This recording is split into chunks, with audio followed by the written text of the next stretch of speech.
اعوذ باللہ من الشیطان الرجیم بسم اللہ الرحمن الرحیم۔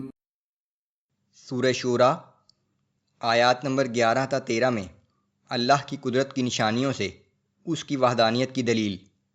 رسول اللہ صلی اللہ علیہ وآلہ وسلم جو دین پیش کر رہے ہیں یہ وہی دین ہے جو اس سے پہلے حضرت نوح علیہ السلام، حضرت ابراہیم علیہ السلام، حضرت موسیٰ علیہ السلام اور حضرت عیسیٰ علیہ السلام پیش کر چکے ہیں۔ منکرین صرف اپنی ضد کی وجہ سے ایمان نہیں لا رہے۔ رسول اللہ صلی اللہ علیہ وآلہ وسلم کو اسی دین پر جمے رہنے اور منکرین کی کسی بات کو قبول نہ کرنے کی ہدایت۔ اعوذ باللہ من الشیطان الرجیم فاطر السماوات والارض جعل لكم من انفسكم ازواجا ومن الانعام ازواجا يذرأكم فيه۔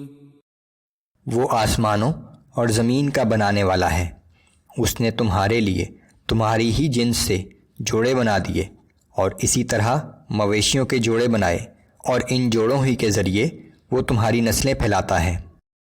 لیس کمثلہ شیء وہو السمیع البصیر۔ اس کائنات میں کوئی چیز اس کے مشابہ نہیں، وہ سب کچھ سننے والا اور سب کچھ دیکھنے والا ہے۔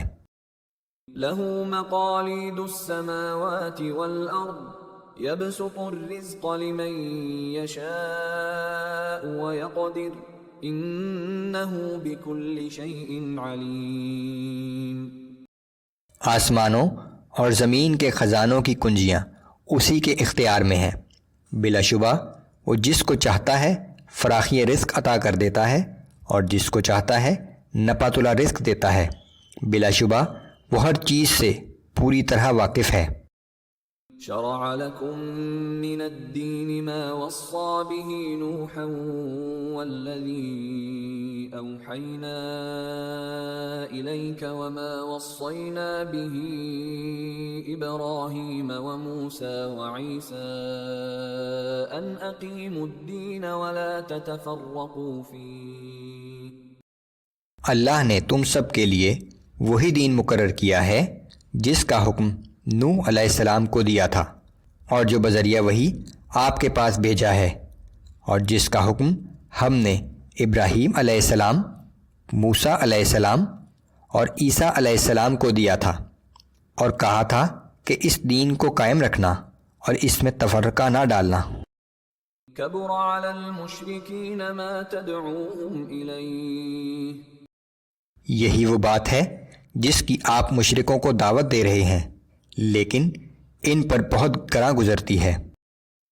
اللہ یجتبی الیہ من یشاء ویہدی الیہ من ینیب۔